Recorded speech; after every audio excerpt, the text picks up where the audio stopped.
이 음식 냄새나고 구식이에요. 그냥 버리세요. 며느리가 그렇게 말했습니다. 새벽부터 손수 만든 전과 나물, 김치까지 들고 갔는데도 저는 그 자리에서 맨발로 서 있어야 했습니다.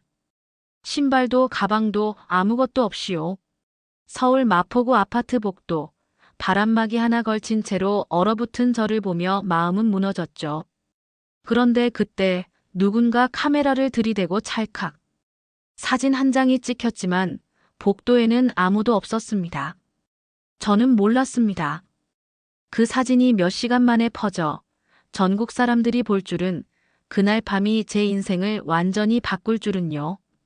2달 후 그 사건이 있던 작은 가게는 믿을 수 없을 만큼 달라졌습니다. 낡은 간판은 새로 바뀌고 흐릿했던 유리창은 반짝이기 시작했죠. 손님들은 더 이상 음식을 거부하지 않았고 오히려 찾기 위해 줄을 섰습니다. 평생 지켜온 요리 비법과 전통은 이제 칭찬을 받았고 사람들은 그 이야기 속에서 울고 웃었어요.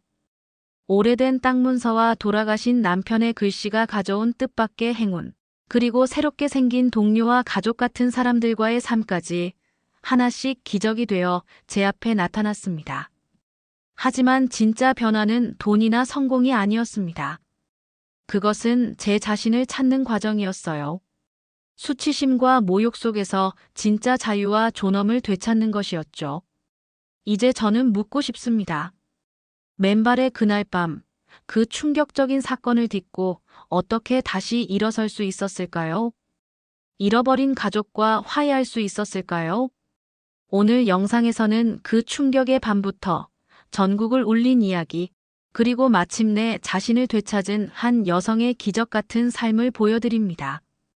단순한 사건이 아니라 세상과 맞서 조용히 일어선 용기와 지혜, 그리고 진정한 자유의 의미를 느낄 수 있을 겁니다. 영상 시작 전에 구독과 좋아요, 알림 설정 눌러주시면 큰 힘이 됩니다. 이제 말자 씨의 이야기 속으로 들어가 보겠습니다. 저는 정말자라고 합니다. 올해 68, 전북 정읍에서 작은 반찬 가게를 하고 있어요. 남편은 5년 전에 세상을 떠났고 지금은 혼자 지내요. 요즘 젊은 사람들은 혼자 사는 노인이라 부르지만 제겐 그 말이 참 낯설어요. 저는 여전히 누군가의 엄마이고 누군가의 할머니니까요. 그날은 첫눈이 내리던 날이었어요. 서울 마포 15층짜리 아파트 복도는 너무 조용했어요.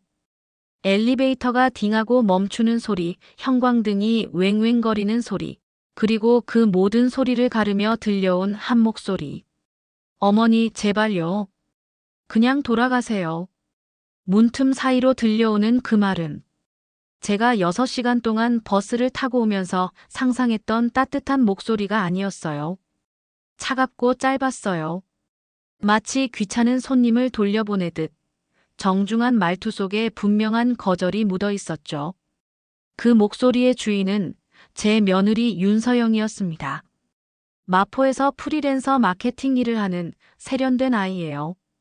저는 꼼짝도 못하고 서 있었어요. 양말만 신은 발끝이 바닥의 냉기를 고스란히 느끼고 있었죠. 손에는 보자기 하나가 들려 있었어요. 그 안에는 새벽 5시부터 준비한 음식들이 들어 있었어요. 잡채, 동그랑땡, 강정. 손자 유찬이가 좋아하는 걸로만 골랐어요. 잡채의 당면은 따로 삶고 채소는 각각 볶아서 식감을 살렸어요. 동그랑땡은 노릇노릇하게 구웠고 강정은 꿀에 버무려 깨를 솔솔 뿌렸어요. 보자기까지 다림질에 정성껏 싸왔어요. 그런데 지금 그 보자기가 너무 무겁게 느껴졌어요. 음식 때문이 아니라 깨달음 때문이었어요. 이 모든 게 필요 없다는 걸 그제야 알았거든요. 요즘 누가 이런 음식 해요? 냄새 나잖아요. 문틈 너머로 들린 서영이의 말이 제 가슴을 찔렀어요. 순간 손끝이 떨렸어요. 그 떨림은 손에서 팔로, 그리고 심장까지 번졌어요. 오해를 풀고 싶었어요. 전화했잖니. 오라며. 나 그냥 보고 싶어서 온 건데. 그 말을 하고 싶었지만 입이 떨어지지 않았어요. 이 나이에 울면서 문을 두드리는 게 너무 초라하게 느껴졌거든요. 문 아래 틈으로 따뜻한 불빛이 새어나왔어요. 그 불빛 사이로 두 쌍의 발이 보였어요. 하나는 며느리의 발, 또 하나는 제 아들 현우의 발. 그 실내화, 제가 크리스마스 선물로 사준 거였어요. 그 아이가 문 바로 안에 있었어요. 한 발짝만 나서면 저를 막을 수 있는 거리였죠. 하지만 그는 아무 말도 하지 않았어요. 그 침묵이 그 어떤 말보다 더 잔인했어요. 아들 얼굴이 머릿속에 떠올랐어요. 대학 등록금이 없어 눈물로 밤을 새던 시절. 제가 하루 세 군데를 다니며 돈을 벌던 시절. 손가락이 갈라지고 허리가 굽어도 내 아들은 잘 되겠지 하며 버티던 그 시절. 그런데 그 아들이 지금은 저를 외면하고 있었어요. 복도 창문 밖으로 첫눈이 내리고 있었어요. 하얀 눈이 도시 불빛 속에서 소용돌이치며 내렸어요. 잔인할 만큼 아름다웠어요. 한국에선 첫눈을 함께 본 사람에게 행운이 온다고 하죠. 저는 그 첫눈을 손자랑 같이 보고 싶었어요. 유찬아, 눈이다. 하며 손을 꼭 잡고 싶었어요. 그런데 그 아이는 지금 저 문 안쪽 따뜻한 거실에 있었어요. 저는 이 추운 복도에 있었고요. 그때였어요. 찰칵. 작은 소리 하나가 복도를 찔렀어요. 고개를 돌리니 엘리베이터 앞에서 어떤 여자가 스마트폰을 들고 저를 찍고 있었어요. 요가복을 입은 젊은 여자였죠. 우리 눈이 딱 마주쳤어요. 그 여자는 아무 말도 하지 않고 돌아서서 걸어갔어요. 그 소리가 귀에 남았어요. 운동화 밑창이 대리석 바닥을 긁는 그 삐걱거림이 마치 제 마음을 짓누르는 소리 같았어요. 그 순간 제 얼굴이 확 달아올랐어요. 누가 나를 찍었는지, 왜 찍었는지, 어디에 올릴 건지도 몰랐어요. 하지만 알 수 있었어요. 이건 단순히 사진이 아니라 상처가 될 거라는 걸요. 세상은 요즘 너무 빠르고 너무 냉정하잖아요. 사람들이 누군가의 순간을 조롱거리로 만들기도 얼마나 쉬운지. 그걸 이제야 알았어요. 눈은 계속 내렸어요. 형광등 불빛 아래 하얗게 빛나는 눈송이들이 떨어지고 있었어요. 그리고 저는 양말만 신은 채 그 복도에 서 있었어요. 보자기를 품에 안고 그 안에 담긴 사랑이 버림받았다는 걸 깨달으며요. 차가운 공기가 옷 속으로 스며들었지만 그보다 더 추운 건 사람들의 마음이었어요. 제 머릿속엔 같은 말만 맴돌았어요. 내가 뭘 그렇게 잘못했을까? 그 질문이 저를 놓아주지 않았어요. 그 대답을 찾기 위해 우리는 조금 시간을 거슬러 올라가야겠죠. 이 하루가 시작된 바로 그곳으로요. 아직 희망이 남아있던 그 새벽 정읍의 작은 반찬 가게로요. 새벽 4시, 세상은 아직 깊은 잠에 빠져 있었습니다. 정읍 외곽의 작은 골목 끝, 반찬 가게 위층에 사는 말자 씨는 그때 눈을 떴습니다. 알람이 울린 것도 아니고 누가 깨운 것도 아니었죠. 그저 몸이 기억하는 시간이었습니다. 오래된 시계 초침이 규칙적으로 움직이는 소리만 들렸습니다. 남편이 세상을 떠난 뒤로 그 소리만이 집안의 유일한 움직임이었어요. 하지만 오늘만큼은 달랐습니다. 오늘은 마음 한구석에 오랜만에 불이 켜졌습니다. 오랜 세월 굳게 닫혀있던 문이 조금 열리는 것 같았어요. 그 문 너머에는 손주 유찬이가 있었습니다. 새벽 5시가 되자 부엌 불이 켜졌습니다. 말자 씨는 도마 위에 물을 올리고 칼을 들었습니다. 사각사각 리듬이 일정했어요. 손에 익은 동작, 어머니에게 배운 그대로였죠. 냄비 위로 김이 피어오르며 참기름 향이 방 안을 채웠습니다. 그 냄새는 오래된 집에 생명을 불어넣는 듯 했어요. 유찬이는 요즘 뭘 좋아하려나? 혼잣말이 흘렀습니다. 손주는 벌써 7살. 이제 글자도 쓴다지요. 작년 설날에 봤을 땐 아직 발음이 서툴렀는데 이제는 제법 의젓하다고 아들이 말했었죠. 말자 씨는 손을 멈추고 잠시 웃었습니다. 그리고 고기 완자 반죽을 손바닥에 얹어 동그랗게 빚었습니다. 똑같은 크기로, 똑같은 온도로. 그건 사랑의 모양이었어요. 너무 뜨겁지도 너무 식지도 않게요. 오래된 레시피지만 마음만큼은 늘 새로웠습니다. 잡채 냄비에서는 당면이 물에 불고 있었습니다. 버섯과 당근, 시금치, 소고기까지 각각 따로 볶았죠. 그래야 제맛이 살아나니까요. 할머니 세대가 가진 정성의 방식이었습니다. 시간은 오래 걸렸지만 그만큼 맛이 깊어졌습니다. 창밖에서는 희미하게 닭이 울었습니다. 도시에서는 들을 수 없는 소리였죠. 그 소리에 말자 씨의 얼굴에 미소가 번졌습니다. 그녀의 마음속에도 해가 떠오르고 있었습니다. 오늘은 달랐으니까요. 오늘은 갈 곳이 있었습니다. 남편이 떠난 지 5해. 그 후로 명절은 늘 조용했습니다. 시장에서 제사 음식을 팔다가 남은 나물로 혼자 식탁을 차리곤 했죠. 사람들은 가족들과 식사하느라 바빴고 그녀의 집엔 늘 텅 빈 의자들만 남았어요. 하지만 이번에는 며느리 서영 씨가 먼저 말했어요. 어머니, 그냥 오세요. 편하게 계세요. 그 목소리는 부드럽고 다정했습니다. 그 한마디가 말자 씨의 마음을 꽉 채웠습니다. 며느리의 초대라니, 그것도 편하게 오라니. 그 말은 마치 잃었던 가족이 다시 손을 내민 것처럼 들렸습니다. 그날 밤 이후로 말자 씨는 3번이나 냉장고 문을 열어 음식을 확인했습니다. 혹시 식재료가 모자라진 않을까? 혹시 더 좋은 재료로 바꿔야 할까? 그렇게 3일을 꼬박 준비했습니다. 그리고 드디어 오늘 길을 나서는 날이 왔습니다. 새벽 6시 반 음식들은 모두 완성되었습니다. 알록달록한 조각보 보자기에 하나씩 정성껏 싸서 담았습니다. 색색의 천위에 묻은 참기름 자국조차 보기 좋았어요. 작은 도시락들이 아니라 그건 말자 씨의 마음이었죠. 이걸 보면 유찬이가 좋아하겠지. 보따리를 매만지며 속삭였습니다. 7시 정각 버스 터미널에 도착했습니다. 서울행표를 손에 꼭 쥐고 긴 버스줄 끝에 섰습니다. 손끝이 시려웠지만 마음은 따뜻했습니다. 곧 가족을 만날 수 있으니까요.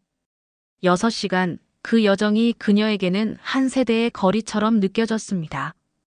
버스가 출발했습니다. 정읍의 산과 논, 황금빛 들판이 서서히 멀어졌습니다. 창밖을 바라보며 말자 씨는 중얼거렸습니다. 이 길을 따라가면 내 아들이 있는 거야. 창문에 이마를 살짝 기대니 차가운 유리가 닿았습니다. 그 차가움이 이상하게 위로가 됐습니다. 버스가 커다란 고개를 넘을 때마다 과거의 기억들도 하나씩 흩어지는 듯 했어요. 남편과 함께 장 보러 다니던 시장 골목, 같이 찍은 흑백 사진 한 장, 병원 복도에서의 마지막 인사. 모든 게 멀어졌습니다. 이제 남은 건 앞으로의 시간뿐이었습니다. 정오 무렵 하늘에서 눈이 내리기 시작했습니다. 올겨울 첫눈이었어요. 작은 눈송이들이 버스 창문에 부딪히며 흩날렸습니다. 말자 씨는 숨을 멈췄습니다. 첫눈을 사랑하는 사람과 보면 평생 복을 받는다. 어릴 적 어머니가 늘 하던 말이었죠. 그녀는 미소 지으며 중얼거렸습니다. 이건 좋은 징조야. 오늘은 복이 오는 날이야. 그 말에 진심이 담겨 있었습니다. 눈송이 하나하나가 희망처럼 느껴졌습니다. 오후 1시가 조금 넘어 버스는 서울 고속버스 터미널에 도착했습니다. 거대한 도시의 소음이 한꺼번에 밀려왔습니다. 사람들의 발걸음, 안내방송, 캐리어가 부딪히는 소리. 그 모든 게 낯설었지만 말자 씨는 고개를 들었습니다. 다 괜찮아. 곧 가족을 만날 거야. 지하철로 갈아타고 또 버스를 갈아탔습니다. 손에는 여전히 조각보 보따리가 들려 있었죠. 그 무게는 무겁지 않았지만 마음은 점점 두근거렸습니다. 눈은 더 거세게 내리고 있었습니다. 드디어 마포구의 아파트 단지 앞에 섰습니다. 하얗게 덮인 도로, 차가운 공기, 고요하게 쌓이는 눈 위로 아이들의 웃음소리가 들렸습니다. 그 소리에 잠시 마음이 따뜻해졌습니다. 엘리베이터 안 거울에 비친 자신의 얼굴을 봤습니다. 긴 여행의 피로가 묻어 있었지만 그 안에는 설렘이 더 컸습니다. 이제 진짜 가족이랑 밥 먹는 거야. 그 생각만으로도 눈물이 날 것 같았습니다. 15층 1502호 아들 집 문 앞에 섰습니다. 말자 씨는 조심스럽게 숨을 고르고 문을 두드렸습니다. 톡톡톡. 안에서는 인기척이 났습니다. 그리고 잠시 후 문이 열렸습니다. 아주 조금. 겨우 얼굴이 보일 만큼만. 서영 씨였습니다. 화장도 곱게 했고 아이는 뒤쪽 소파 위에 앉아 있었습니다. 말자 씨는 반가움에 미소를 지었습니다. 서영아, 나왔어. 그 말에 서영 씨의 얼굴이 굳었습니다. 어머니, 왜 여기 오셨어요? 짧은 문장.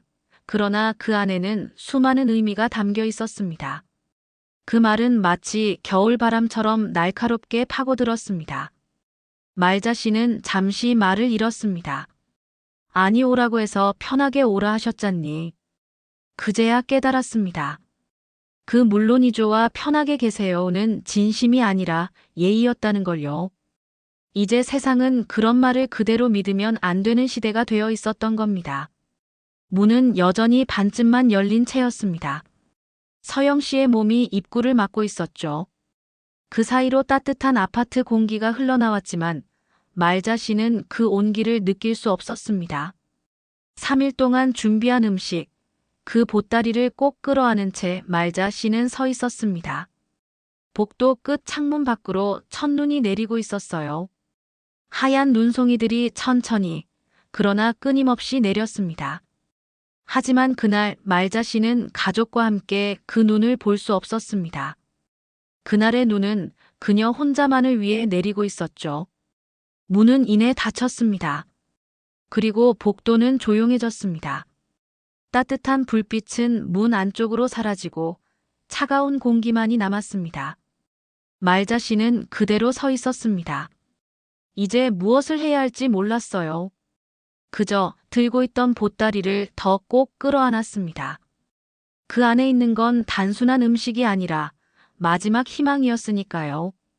그리고 이 순간부터 그녀의 세상은 조금씩 달라지기 시작했습니다. 버스 엔진이 일정한 소리를 내며 어둠 속 산길을 달리고 있었습니다. 희미한 헤드라이트 불빛이 굽이진 도로 위를 비추며 길게 터널처럼 이어지고 있었죠. 저녁 8시가 조금 넘은 시각, 말자 씨는 버스 뒤편 좌석에 꼿꼿이 앉아 있었습니다. 손은 무릎 위에 가지런히 놓여 있었지만 손끝은 미세하게 떨리고 있었어요. 오늘 아침만 해도 가슴이 벅차올랐던 그 길이었는데 지금은 완전히 달랐습니다. 희망으로 향했던 길이 이제는 패배의 길이 되어버렸죠. 멀어질수록 마음속 무너진 세상도 조금씩 뒤로 밀려나는 듯했지만 그 잔상은 좀처럼 지워지지 않았습니다. 복도에서 보낸 그 30분이 자꾸만 떠올랐습니다. 누군가 곧 나와서 말해줄 것만 같았어요. 어머님, 죄송해요. 오해였어요. 문을 못 들어서요. 그런 한마디만이라도 듣고 싶었죠. 하지만 아무도 나오지 않았습니다. 대신 옆집 아주머니가 나왔어요. 잠시 놀란 듯 하더니 이내 말없이 현관 안쪽에서 신발을 꺼내다 건네줬습니다. 그 눈빛은 따뜻했지만 동시에 잔인했어요. 입을 열지 않아도 전해지는 말이 있었죠. 이제 가세요. 그 한마디가 가슴 깊이 박혔습니다. 3일 동안 정성껏 만든 반찬들이 담긴 가방은 그대로 그 집안에 남겨졌습니다. 반찬통 하나하나에 담긴 마음도 시간도 그 집 문 앞에 그대로 남겨둔 채로요. 엘리베이터가 한 층씩 내려갈 때마다 말자 씨의 가슴은 더 깊은 어둠 속으로 가라앉았습니다.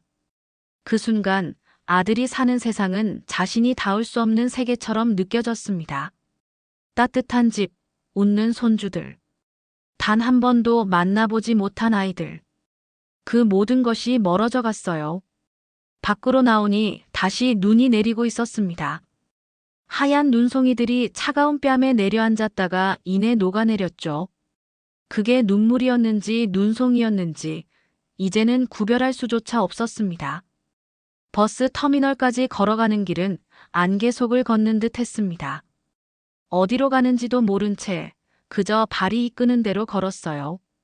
터미널에서 표를 끊을 때 손이 덜덜 떨렸습니다. 종이 티켓이 땀에 젖을 정도였죠. 그렇게 지금 버스 안에 앉아 있었습니다. 텅 빈 어둠 속에서 말자 씨는 자신을 감싸듯 보자기를 품에 안고 있었습니다. 이제 남은 건 그것뿐이었어요. 그때 가방 속에서 진동이 울렸습니다. 윙윙윙. 한참 동안 멍하니 있다가 핸드폰을 꺼냈습니다. 말자 씨는 평소 문자를 거의 받지 않아요. 교회 행사 안내나 경로당 회비 모임 같은 소식이 전부였죠. 그런데 지금은 달랐습니다. 알림이 미친 듯이 쏟아지고 있었어요. 문자 3개, 5개, 8개. 보는 동안에도 숫자가 계속 올라갔습니다. 심장이 쿵쾅거렸어요. 누가 다친 건 아닐까, 무슨 일이 생긴 건 아닐까. 불안이 밀려왔습니다. 첫 번째 문자는 교회 박 권사님이었습니다. 말자 씨, 이거 말자 씨 맞아요? 누가 사진을 보내줬어요. 전화 좀 주세요. 그리고 아래엔 파란색 링크가 하나 붙어 있었죠. 손가락이 어설프게 화면을 눌렀습니다. 인터넷 같은 건 거의 써본 적이 없었어요. 몇 번을 잘못 누른 끝에 겨우 링크가 열렸습니다. 화면이 천천히 로딩되더니 한 장의 사진이 나타났습니다. 그 순간 말자 씨는 숨이 멎는 줄 알았습니다. 사진 속에는 바로 자신이 서 있었습니다. 아들 집 복도 앞 손에 신발을 들고 고개를 숙인 채 서 있는 자신의 모습. 얼굴 일부가 보였고 축 처진 어깨와 허전한 뒷모습이 그대로 드러나 있었습니다. 그리고 사진 위에는 굵은 글씨로 제목이 적혀 있었어요. 무례한 시어머니가 명절 전날 예고 없이 들이닥쳤네요. 이래서 요즘 젊은 가정이 스트레스 받는 거예요. 요즘 세상에 누가 이래요? 밑으로 스크롤하자 댓글이 쏟아졌습니다. 부모 세대는 왜 이리 눈치가 없을까? 며느리 입장에서 진짜 최악이다. 시골 노인들 특유의 무례함. 우리 시어머니도 똑같아요. 갑자기 찾아오세요. 하나하나의 문장이 가슴을 베는 칼처럼 들어왔습니다. 낯선 사람들의 단정이, 한 번도 본 적 없는 이들의 평가가 말자 씨의 삶을 조각내고 있었어요. 그들은 몰랐습니다. 말자 씨가 초대받았다는 걸. 아들이 먼저 엄마 놀러 오세요. 했다는 걸. 3일 동안 음식을 만들고 먼 길을 달려왔다는 걸. 아무도 그 사실을 알려고 하지 않았습니다. 핸드폰 화면 위에는 공유 2847회, 댓글 6392개라는 숫자가 떠 있었습니다. 불길처럼 번지는 이야기. 누군가는 화를 내며 댓글을 달고 누군가는 그 위에 농담을 남겼습니다. 그리고 그 모든 건 하나의 이야기로 소비되고 있었죠. 진실은 아무도 묻지 않았습니다. 그저 요즘 세상에 이런 시어머니가 있다더라는 한 문장만 남았습니다. 핸드폰이 다시 울렸습니다. 괜찮으세요? 인터넷에서 난리예요. 이 사진 너무 충격적이에요. 누가 이런 걸 찍은 거예요? 교회 사람들도 다 보고 있어요. 동정의 말들이 쏟아졌지만 오히려 그게 더 아팠습니다. 다 봤다는 뜻이니까요. 자신의 가장 수치스러운 순간을 아는 사람들이 전부 봤다는 뜻이었으니까요. 작은 시골 마을에서 이건 도망칠 수 없는 낙인이었습니다. 버스가 긴 터널로 들어가며 신호가 끊겼습니다. 그제야 핸드폰은 조용해졌어요. 어둠 속에서 창문에 비친 자신의 얼굴이 보였습니다. 주름진 눈과 메마른 손, 흐트러진 백발. 언제부터였을까요? 아들에게 귀찮은 존재가 된 게 언제부터 이렇게 낯선 세상의 악역이 되어버린 걸까요? 잠시 후 터널을 빠져나오자 밀려있던 알림들이 한꺼번에 쏟아졌습니다. 그중 하나 낯익은 이름이 눈에 들어왔습니다. 현우. 가슴이 쿵 하고 내려앉았습니다. 드디어 아들이 연락했구나. 이제 오해가 풀리겠지. 그가 진실을 밝혀줄 거예요. 엄마는 초대받은 거예요. 이건 오해야요. 그 말 한마디면 다 괜찮을 것 같았습니다. 말자 씨는 떨리는 손가락으로 메시지를 열었습니다. 짧은 문장이 눈에 들어왔어요. 엄마, 무슨 생각으로 그러신 거예요? 우리 망신시켰잖아요. 당분간 연락하지 마세요. 그 한 줄이 말자 씨의 세상을 무너뜨렸습니다. 핸드폰이 무릎 위로 떨어졌습니다. 창밖으로 검은 산들이 스쳐 지나갔습니다. 버스는 아무 일 없다는 듯 달리고 있었죠. 그녀의 고통 따위는 세상에 아무 의미도 없다는 듯이요. 밖은 점점 더 어두워지고 눈발은 다시 흩날렸습니다. 서울 어딘가에서는 그 사진이 여전히 퍼지고 있었어요. 댓글은 계속 달리고 이야기는 새로운 꼬리표를 달며 번지고 있었습니다. 무례한 시어머니, 요즘 세대 갈등, 명절 전쟁. 누군가는 웃으며 이야기하고 누군가는 분노하며 손가락질했겠죠. 하지만 그들 중 누구도 진짜 말자 씨를 알지 못했습니다. 버스는 여전히 달리고 있었습니다. 정읍으로 텅 빈 그 집으로 말자 씨를 데려가고 있었죠. 그리고 그 어둠 속 어딘가에서 아직 꺼지지 않은 핸드폰 불빛이 희미하게 반짝이고 있었습니다. 그 불빛이 이제 또 어떤 상처를 불러올지 말자 씨는 알지 못했습니다. 단지 손끝으로 그 따뜻한 빛을 감싸 쥐었을 뿐이었어요. 시외버스 안 형광등이 희미하게 깜빡거리고 있었습니다. 어둠 속에서 그 불빛은 마치 오래된 기억처럼 불안정하게 흔들렸죠. 창가에 앉은 말자 씨는 몸을 잔뜩 웅크리고 있었습니다. 바람에 살짝 흔들리는 커튼 틈으로 찬 공기가 새어 들어왔고 버스 유리창에 비친 자신의 얼굴은 낯설고 창백했습니다. 눈 덮인 들판이 지나가고 있었지만 그 풍경은 하나도 마음에 들어오지 않았습니다. 오히려 멀어져가는 세상 같았어요. 버스는 산길을 구불구불 오르고 있었습니다. 지친 엔진 소리가 낮게 울렸고 그 진동이 마치 그녀의 가슴 속 무거운 울분과 같은 리듬으로 뛰고 있었죠. 그때 정적을 깨는 진동이 울렸습니다. 휴대폰이었습니다. 어두운 차 안 졸고 있던 승객들 틈에서 전화벨 소리가 유난히 선명하게 들렸어요. 말자 씨는 놀라서 손을 더듬었습니다. 떨리는 손끝으로 주머니를 뒤져 휴대폰을 꺼냈죠. 화면에 뜬 이름 현우. 큰아들이었습니다. 순간 심장이 뛰기 시작했어요. 식은 손끝까지 피가 도는 느낌이었죠. 현우야. 거의 숨처럼 새어나오는 작은 목소리였습니다. 기다렸던 이름을 부르는 엄마의 소리였죠. 하지만 수화기 너머로 들린 아들의 목소리는 따뜻하지 않았습니다.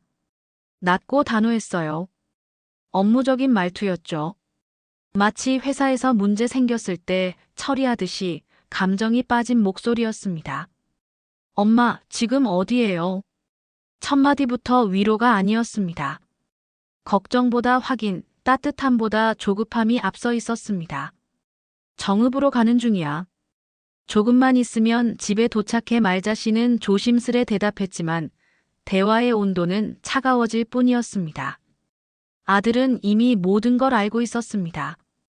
인터넷에 올라온 글을 봤다고 했어요. 사람들이 뭐라 하는지, 상황이 얼마나 커졌는지 다 알고 있대요. 짧은 순간이었지만 그 말에 말자 씨 마음 한구석에서 작은 희망이 피어올랐습니다. 그래, 내 아들은 날 믿어줄 거야. 그 믿음이 겨울 속에서도 피어난 작은 봄꽃 같았어요. 하지만 그 꽃은 단 한마디에 짓밟혔습니다. 엄마, 그만하세요. 짧고 단호한 말이었습니다. 차 안의 공기가 얼어붙었습니다. 그 한마디는 마치 칼날 같았어요. 사람의 살을 베는 게 아니라 마음을 베는 칼. 아들의 목소리엔 불안과 짜증이 섞여 있었습니다. 그는 엄마를 위로하려고 전화한 게 아니었어요. 상황을 정리하려고 전화한 겁니다. 지금 누구한테도 연락하지 마세요. 설명하지도 말고요. 그냥 조용히 계세요. 시간이 지나면 다 잊혀질 거예요. 그 말이 떨어질 때마다 말자 씨 가슴속에 돌덩이가 하나씩 쌓였습니다. 무겁게, 더 무겁게요. 현우야, 사람들이 나를 내가 그렇게 나쁜 사람처럼 얘기하잖니. 서영이 엄마도 그렇고. 말자 씨는 애써 담담히 말을 이었지만 아들의 대답은 단 하나의 방향만 향하고 있었습니다. 엄마, 제발. 서영이가 힘들어요. 요가원에서도 말이 돌고 고객들도 다 알게 됐어요.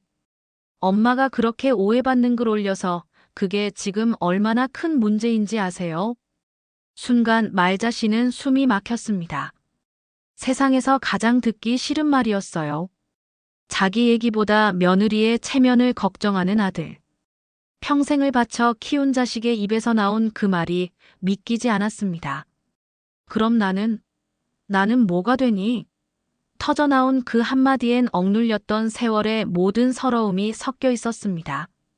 하지만 그 뒤로 수화기 너머엔 아무 말이 없었어요. 긴 정적. 그리고 조심스레 고르는 단어들.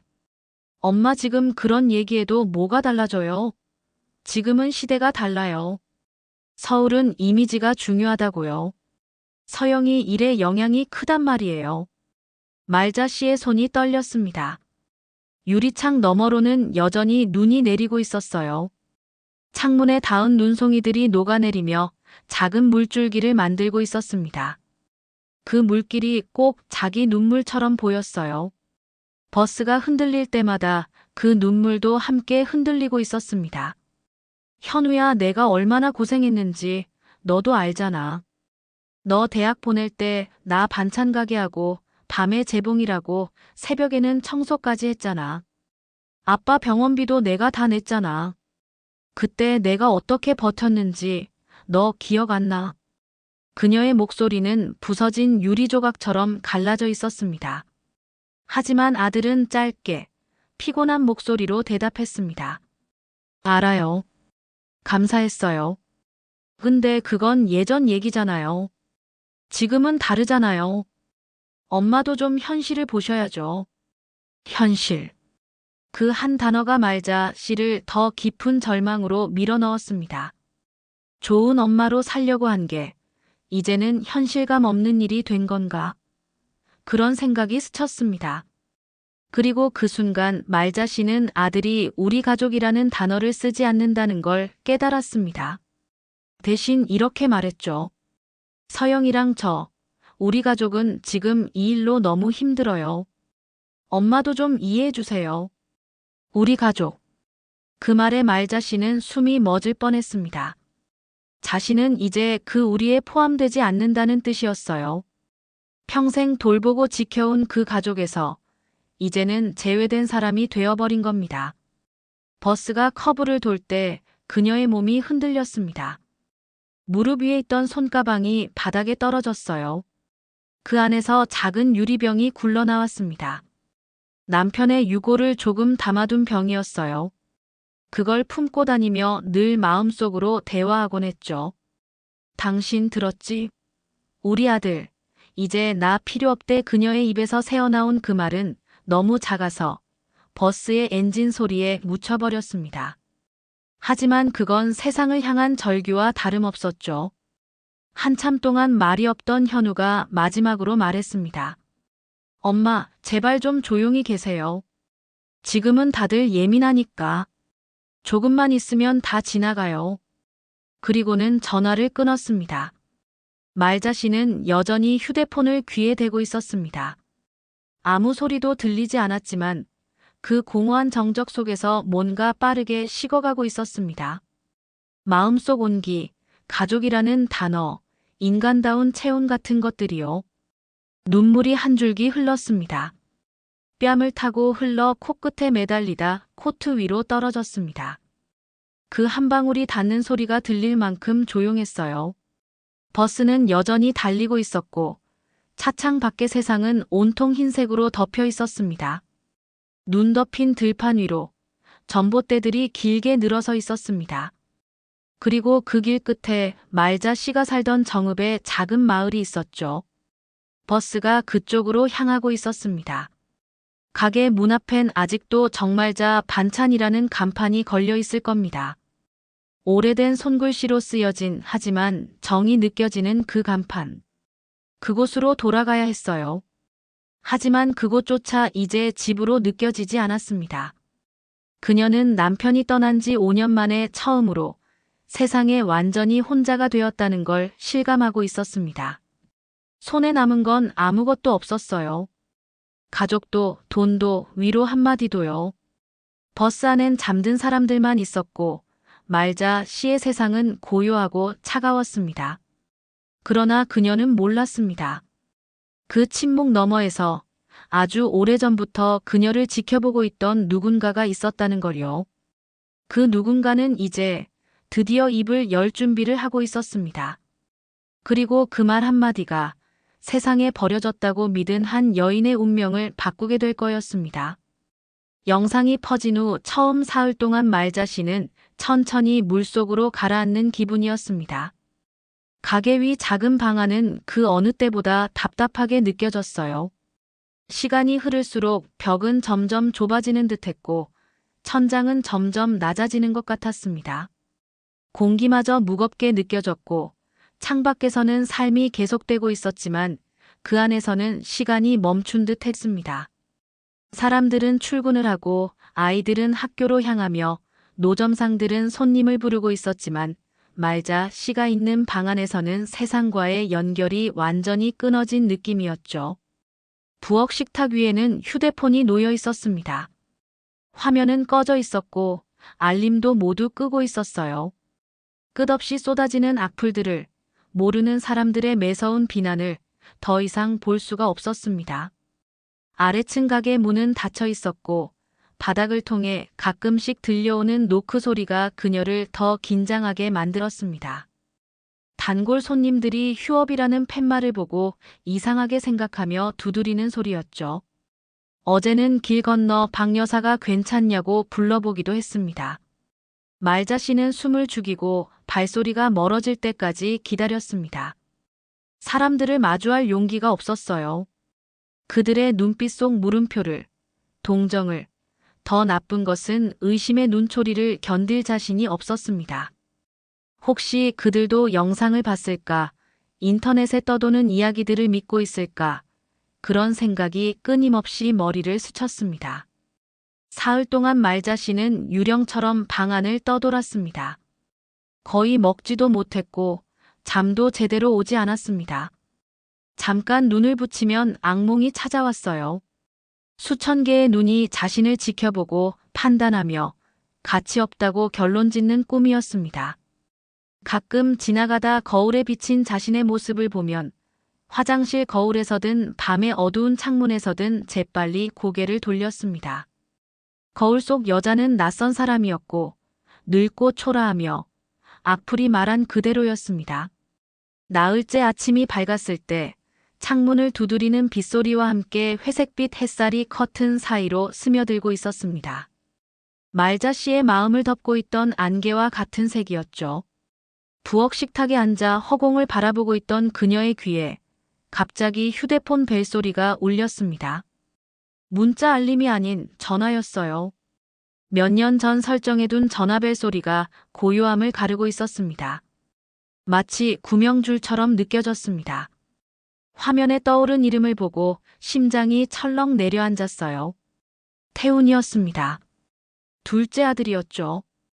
3시간 거리에 사는 공장에서 고된 교대 근무를 하는 아들이었지만 2주에 한 번씩 꼬박꼬박 전화하고 생일도 잊지 않던 가끔 요리법을 물어보며 끝에 항상 사랑하는 아들이라고 쓰는 그런 아들이었습니다. 말자 씨는 손이 떨렸습니다. 현우의 차갑고 조심스러운 말들, 가족의 체면과 시대를 강조하며 그녀의 마음을 조용히 억눌렀던 말들을 이미 들은 후였잖아요. 또 한 번의 거절과 무심한 충고를 견딜 수 있을까 걱정이 스쳤지만 두려움보다 깊은 무언가가 그녀를 움직이고 있었습니다. 거의 꺼져가지만 여전히 남아있는 희망이었죠. 엄마. 태훈이의 목소리가 들려왔습니다. 거칠면서도 따뜻한, 정성스럽게 다듬어진 나무처럼 단단한 목소리였어요. 육체 노동으로 지친 피로가 배어 있었지만 그 밑바닥에는 말자 씨의 목을 조이는 진심 어린 걱정이 있었습니다. 인터넷에서 봤어요. 말자 씨는 눈을 감고 휴대폰을 들지 않은 손으로 식탁 가장자리를 꽉 쥐었습니다. 또 시작이구나 하는 생각이 들었죠.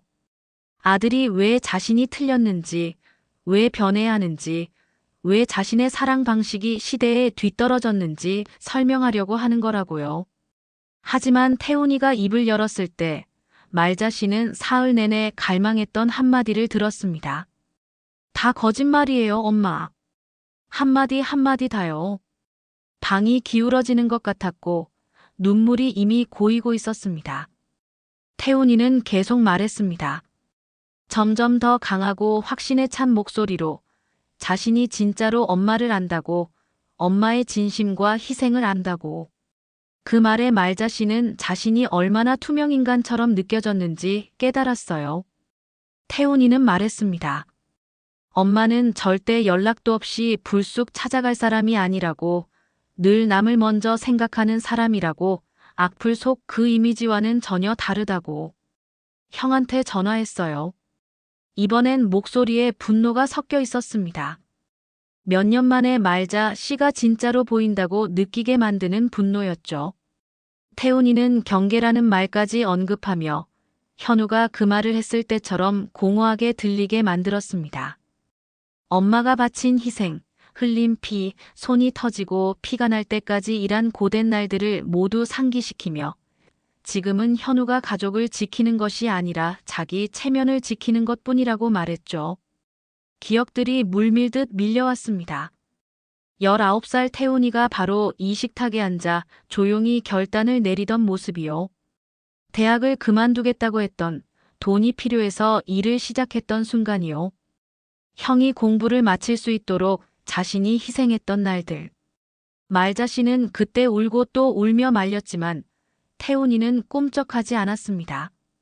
부드럽지만 단호했고 늘 그랬던 것처럼 자신보다 가족을 먼저 생각했죠. 공장에 취직했고 몸이 지칠 만큼 일했지만 한 번도 불평하지 않았습니다. 현우가 이뤄낸 모든 성공 뒤에는 바로 태훈이의 희생이 있었지만 지금 이 순간에는 태훈이가 현우의 모든 성취보다 더 귀하게 느껴졌습니다. 다음 주에 갈게요. 태훈이가 말했습니다. 분노를 뚫고 나오는 미소가 들렸습니다. 같이 요리해요. 엄마가 김치 담그던 거 기억나죠? 말자 씨는 웃었습니다. 상처 깊은 마음 속에서 나온 웃음이었지만 진심이 담긴 웃음이었어요. 넌 아직도 맵게 만들었잖아. 아직 못해요. 우리 엄마가 다시 가르쳐줘야죠. 그 말 속 우리 엄마라는 단어가 치유의 연고처럼 상처를 스며들게 했습니다. 인터넷의 악플이나 영상과는 아무 상관없는 진짜 마음에서 나온 단순하고 친밀한 소속감이었죠. 1시간이 넘게 이야기했습니다. 태훈이의 일 가게, 요리법과 추억들, 아버지에 대한 이야기, 조심스럽지만 다시 존재하게 될 미래까지. 작별 인사를 나눴을 때 말자 씨는 부드러운 아침 햇살 속에 앉아 있었습니다. 단 한 사람이 자신을 믿고 진실을 알아주고 있었습니다. 그 힘만으로 견딜 수 있다는 것을 깨달았죠. 며칠 만에 다리에 힘이 들어감을 느끼며 일어나 가게 문 옆 거울을 바라봤습니다. 늙고 지쳤지만 더 이상 가치 없는 사람은 아니었습니다. 자신은 살아남았고 두 아들을 키웠으며 이제 한 명은 길을 잃었을지라도 다른 한 명은 집으로 가는 길을 기억하고 있었습니다. 그 순간 과거 속 남편의 마지막 날들이 떠올랐습니다. 병원 침대에 누워있는 모습, 약하지만 간절한 손길, 낡은 서랍장을 확인해봐. 당신을 위해 남겨둔 게 있어. 잊지 않겠다고 약속해. 그러나 바쁜 삶과 슬픔 속에 잊고 있었습니다. 지금 말자 씨는 분명한 목적을 가지고 창고로 향했습니다. 손도 대지 않았던 낡은 철제 서랍장을 열고 영수증과 서류 더미 속에서 남편의 떨리는 글씨로 자신의 이름이 쓰인 봉투를 찾아냈습니다. 안에는 30년 전 구매한 땅 문서가 있었습니다. 당시엔 가치 없던 외곽의 빈 땅이었지만 최근 개발 소식과 함께 치솟는 땅값이 가능성을 보여주고 있었습니다. 단순한 종이가 아닌 자신이 쓸모없지 않다는 증거이자 남편의 마지막 선물이었죠. 문서를 가슴에 안고 눈물을 흘리는 이번 눈물은 희망의 맛이 났습니다. 자신의 이야기는 끝나지 않았고 사실 이제 막 다시 시작하려는 참이었습니다. 그때 문득 밖에서 바람 소리가 달라졌음을 느꼈습니다. 창밖으로 보이는 마을 골목, 아직 잠든 집들의 지붕 위로 새로운 하루가 올라오고 있었고 누군가의 발걸음 소리가 점점 가까워졌습니다. 문득 오래전 자신이 잊고 있던 또 다른 약속과 만남이 떠올랐습니다. 새로운 기회, 그리고 또 다른 사람의 존재. 이 이야기는 단지 희망을 되찾는 데서 끝나지 않았습니다. 지금 막 시작되는 예상치 못한 변화의 첫걸음이었습니다. 2달이 흘렀어요. 그 추운 밤 이후로요. 정말자 씨가 복도에 맨발로 서 있던 거절당한 음식과 산산조각 난 자존심을 안고 있던 그날 이후로요. 사진이 인터넷에 퍼진 이후로요. 큰아들이 조용히 있으라고 말한 이후로. 하지만 이제 이 봄날 아침에 정읍 중심가를 걸어가 보면요. 수치심에 무너졌던 그 여자를 절대 알아볼 수 없을 거예요. 작은 반찬 가게의 변화는 기적 그 자체였어요. 예전에는 빛바랜 가게가 서 있었고 페인트가 벗겨지고 오랜 세월 요리 기름으로 뿌옇게 흐려진 유리창이 있었죠. 그런데 지금은 반짝이는 현대적인 가게가 서 있었어요. 신기하게도 전통을 존중하면서도 현재를 받아들이고 있었죠. 10년 동안 비뚤어져 걸려있던 낡은 나무 간판은 우아한 것으로 바뀌어 있었고 새하얀 배경에 손으로 정성껏 그린 붓글씨가 적혀 있었죠. 말잔의 주방 인생은 다시 시작할 수 있습니다. 아침 햇살이 그 글씨를 딱 맞게 비추고 있었고 희망으로 빛나게 만들면서요.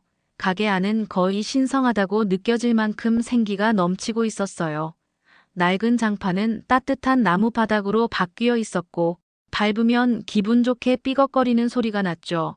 벽에는 예전에 오래된 달력들과 바랜 영수증들이 붙어 있었는데 이제는 간단한 액자 사진들이 걸려 있었어요. 음식을 준비하는 손의 모습, 자연 그대로의 아름다운 식재료들, 함께 웃고 있는 할머니들의 모습이요. 각각의 사진이 되찾은 존엄의 이야기를 들려주고 있었죠. 땅 문서는 진짜였어요. 진짜보다 더 진짜였죠. 누렇게 변한 종이와 돌아가신 남편의 떨리는 글씨로 쌓인 기적이었어요. 30년 전에 샀던 그 땅이요. 당시에는 아무 쓸모없는 시골이었는데 지금은 신도시 개발 지역 한가운데 있었던 거예요.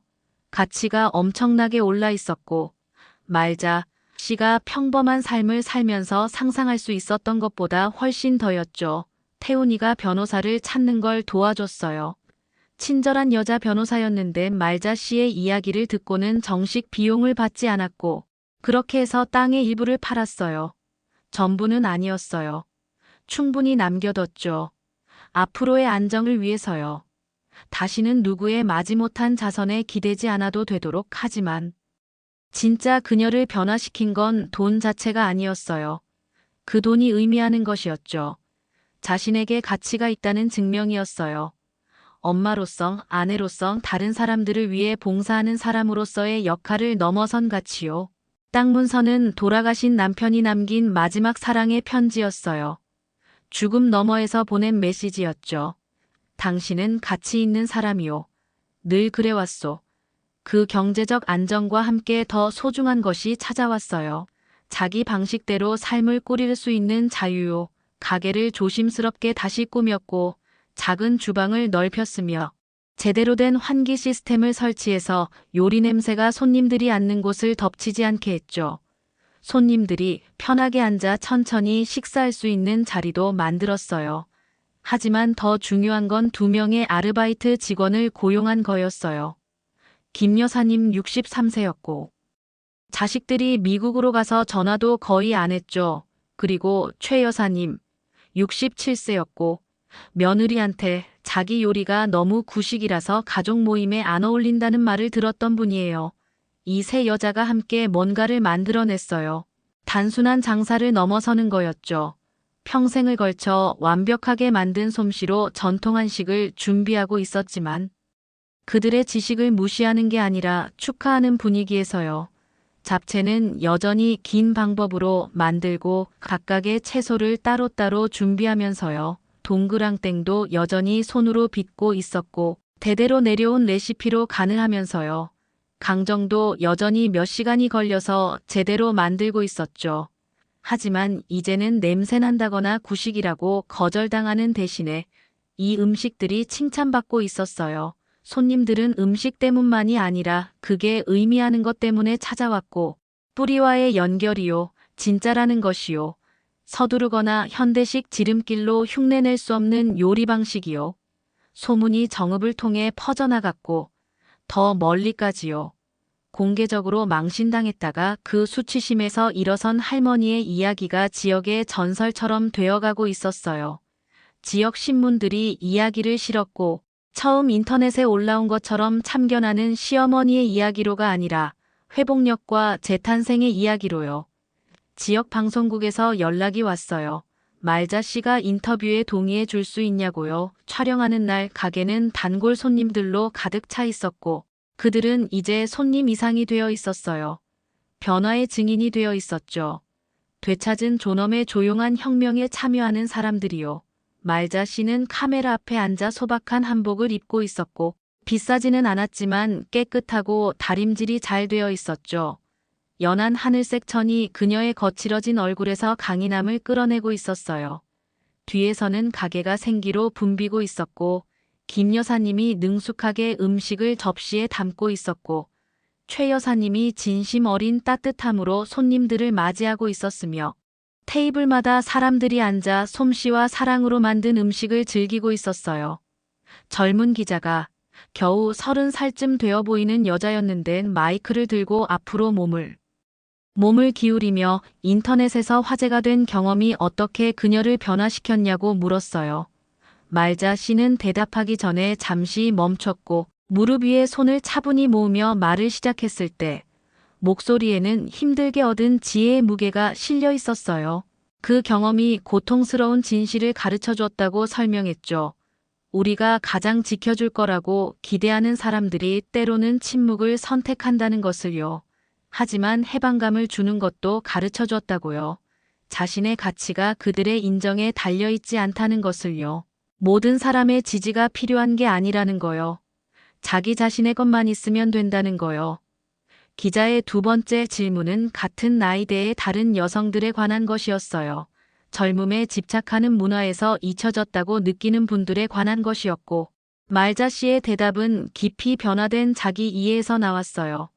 가치라는 건 현대적이거나 소셜미디어를 이해하는 것에서 오지 않는다고요. 살아남은 것에서 쌓인 지식에선 여전히 세상에 의미 있는 기여를 할 수 있는 능력에서 온다고요. 평생을 다른 사람들을 돌보며 살았다고 설명했고 이제는 자신을 돌보는 법을 배우고 있다고요. 그게 이기적인 게 아니라 필요한 거라고요. 인터뷰는 다음 주에 지역 채널 황금 시간대에 방송됐고 며칠 만에 예상치 못한 일이 벌어졌어요. 이야기가 다시 인터넷에서 화제가 되었지만 이번에는 말자 씨의 것이었고 그녀가 자기 이야기가 어떻게 전해질지를 통제하고 있었죠. 메시지가 한국 전역에서 쏟아져 들어왔고 60대, 70대, 80대 여성들이 글을 보내서 자기 경험을 나눴어요. 다 자란 자식들한테 무시당한 이야기, 자기 지식과 솜씨가 선물이 아니라 짐으로 취급받은 이야기를요. 말자 씨는 모든 메시지에 하나하나 답장했죠. 짧지만 진심이 담긴 답장이었고 그렇게 전국에 걸친 비공식적인 지지 네트워크를 만들어가고 있었어요. 가게는 번창했지만 더 중요한 건 말자 씨 자신이 번창하고 있었어요. 매일 아침 목적을 가지고 일어났고 김 여사님, 최 여사님과 일하며 웃었고 오래된 기법을 존중하며 새로운 레시피를 시도하며 마침내 완전히 자기 자신이 되어 있었어요. 태훈이는 매주 주말마다 찾아왔고 약속했던 대로 그들은 나란히 서서 요리했어요. 공장 노동자의 큰 손은 서툴렀지만 열심히 배우고 있었고 수십 년에 걸쳐 완벽해진 기술들을요. 실수하면 함께 웃었고 나아지면 함께 기뻐했으며 그리고 이것저것 아무거나 다 이야기했죠. 그런 편한 대화요. 기대나 의무가 없는 사랑에서만 나올 수 있는 대화였어요. 현우는 침묵뿐이었고 몇 달이 흘렀지만 전화도 없었고 메시지도 없었으며 가게의 성공이나 어머니의 변화에 대한 언급도 없었어요. 가끔 밤늦게 가게 문을 닫고 위층 작은 아파트에 앉아 있을 때면 말자 씨는 궁금했어요. 현우가 죄책감을 느끼는지 후회하는지 하지만 먼저 연락하지는 않았고 문은 닫혀 있었으며 다시 열리려면 손잡이를 돌리는 건 현우의 몫이었어요. 그러다가 늦봄 어느 토요일 오후였고 벚꽃이 가게 창문을 지나 분홍 눈처럼 날릴 때 문이 딸랑하고 열렸어요. 말자 씨는 카운터에서 고개를 들었고 신선한 반찬들을 정리하고 있었는데 손이 멈췄어요. 현우가 문간에 서 있었고 캐주얼한 사무복 차림이 가게의 따뜻하고 전통적인 분위기에서 이상하게 튀어 보였으며 뒤에는 몸을 뻣뻣하게 세우고 불편해 보이는 서영이 있었고 그들 사이에는 아버지의 큰 손을 꼭 잡고 있는 7살 유찬이가 있었어요. 가게의 주변 소음이 손님들의 수다, 주방에서 지글거리는 소리, 김 여사님이 단골 손님에게 건네는 밝은 인사와 함께 배경으로 사라지는 것 같았어요. 길게 늘어난 순간 동안 아무도 움직이지 않았고 아무도 말하지 않았죠. 그때 유찬이의 눈이 유리장 안에 진열된 신선한 강정을 발견했고 얼굴에 알아보는 표정이 환하게 떠올랐어요. 아버지의 손에서 확 빠져나와 앞으로 달려왔고 아이들만이 가진 거리낌 없는 기쁨으로요. 말자 씨의 무릎이 시위를 했고 꿇어앉으면서 마음은 갑자기 공기처럼 가벼워졌어요. 손자를 품에 안으면서 아이 머리에서 샴푸 냄새가 났고 몸은 따뜻하고 단단하고 진짜였어요. 유찬이 어깨 너머로 현우를 올려다봤고 아들의 눈은 그녀의 왼쪽 귀 바로 너머 어딘가에 고정되어 있었고 시선을 마주칠 수 없었죠. 서영은 나무 바닥을 뚫어지게 쳐다보고 있었고 마치 거기에 비밀이 숨겨 있는 것처럼요. 얼굴이 붉어져 있었는데 수치심인지 아니면 불편함인지 모를 표정이었어요. 말자 씨가 물은 질문은 간단했고 목소리는 따뜻하지도 차갑지도 않았죠. 앉으시겠냐고요. 그 이상은 그들이 스스로 얻어야 할 거였고 기회는 주기로 했어요. 쟁반을 준비하며 몇 달 전에 거절당했던 강정을 예쁜 접시에 담고 신선한 차를 잔에 따르고 있었고 잔들이 서로 맞지는 않았지만 깨끗하고 온전했죠. 그러면서 깊은 걸 깨달았고 씁쓸함이 느껴지지 않았고 그들의 인정을 간절히 원하지도 않았고 그들이 곁에 있어야 한다는 아픈 갈망도 없었어요. 느껴지는 건 자유였고 더 이상 그들이 자기 존재를 인정해줄 필요가 없었고 더 이상 그들의 사랑이 자신을 완전하게 만들어주지 않아도 되었죠. 하지만 그들이 부서진 것을 다시 쌓아 올릴 마음이 있다면 이번에는 대등한 조건으로 일방적인 희생 대신 서로 존중하면서 생각해 볼 수 있었어요. 가족이 간절해서가 아니었고 이제 용서를 선택할 수 있는 힘이 있어서였죠. 쟁반을 테이블로 가져갔을 때 상상했던 대결은 일어나지 않았고 대신 유찬이가 쿠키를 한 입 베어 물고 기뻐하며 내지르는 소리가 있었고 서영이 한때 거절했던 걸 맛보면서 표정이 부드러워졌으며 현우의 조용하고 완전하지 않은 사과가 공기 중에 떠 있었어요. 그 순간 폐허에서 쌓아 올린 삶에 둘러싸여서 정말자는 이해했어요. 이 이야기는 결코 쫓겨나는 것에 관한 게 아니었다는 걸, 자기 자신을 찾는 거였고 그리고 그게 모든 걸 달라지게 만들었다는 걸요. 그녀는 그날 오후 벚꽃이 흩날리는 가게 안에서 깨달았어요. 삶은 끝나지 않았고 매일이 새로운 기회라는 것을, 지난 고통과 수치심조차 이제는 힘이 되어주는 것을, 그녀의 손길로 빚어진 음식과 따뜻한 미소가 지나가는 사람들에게 전달되는 것을, 그녀가 진정으로 원했던 것은 단 한 번의 인정이 아니라 자기 자신의 삶을 사랑하는 법이었음을, 이제는 두려움 없이, 수치심 없이 진정한 자유와 존엄 속에서 하루를 시작하며 말자. 씨는 단순히 살아남은 사람이 아닌 자기 삶의 주인으로서 다시 눈 속에서 일어선 완전한 자신으로 웃음을 지으며 그날을 마무리했어요.